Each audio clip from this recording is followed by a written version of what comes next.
suspects Blaine and Susan Barksdale are back in court today. The husband and wife are charged with killing Frank Blythe last April. KGUN9 will be at the hearing today. Make sure to stay with us here on air and online as we learn what's next for the couple. Meantime, a lawsuit involving a former U of A football player is going to trial. It's related to the handling of abuse complaints against Orlando Bradford. He is serving a 5-year prison sentence right now after pleading guilty to choking and beating 2 former girlfriends in 2017. Police say both women filed lawsuits against the school after reporting him. They claimed university leaders knew he was abusive toward another student and failed to take action.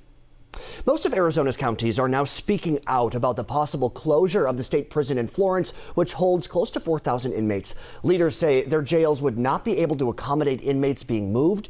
Governor Doug Ducey's plan has some of those inmates going to private prisons and others going to county jails.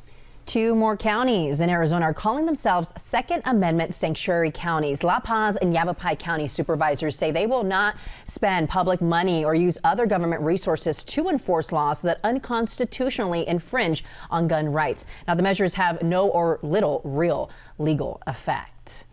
The city of Tucson is talking about changing the way it charges new developers, and that could threaten funding for parks. The new structure would charge an impact fee based on square footage. Now, City Councilman Paul Cunningham says that changing the fee structure would lower the amount developers pay for city services.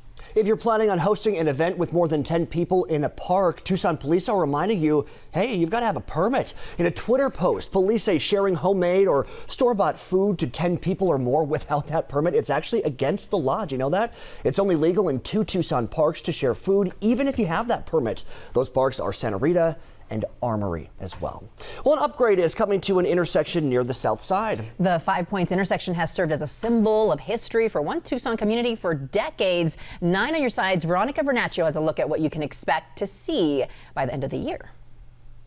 Mark, Lydia, good morning. The local community here in the 5 Points intersection has been working with the city and Pima County to try to better this area and help it represent the history that it embodies here. Now, they're calling this the 5 Points Gateway Project. This project has been in the works for more than a decade, and it will include steel archways at every point in the 5 Point intersection with each neighborhood's name written on top of it. It's also going to include a 14-foot statue of Cesar Chavez. He's going to be placed under the ugly but honest sign at the corner of Stone and 6th Avenue. And ultimately, they want all of these pieces to be an embodiment of the history that this community holds. Now, the construction is expected to start next week, and it's going to run for the next 4 to 6 months.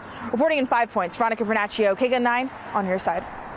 All right, Veronica, thank you so much. And if you're going to be stepping outside right now this morning, we have meteorologist April Madison with a little bit of green on that radar, April. You got it, Lydia. It's all to our northeast, but we anticipate a lot more in southern Arizona later today. So don't assume it has passed us up because the bulk of it is still yet to come. Grab the umbrella as you head out the door. The later it gets into the afternoon and evening hours, we'll start seeing a lot darker clouds and, yes, a lot more rain. We've dipped to 52, though, as the sun rises. A lot of the clouds have cleared to the east, so we're seeing anywhere from sunny skies to partly cloudy skies to start the day, but then the later it gets, again, the more widespread. And once it begins, it'll stick around overnight through Tuesday, obviously going to take our temps down quite a bit, but we will just start to rebound by the end of the work week.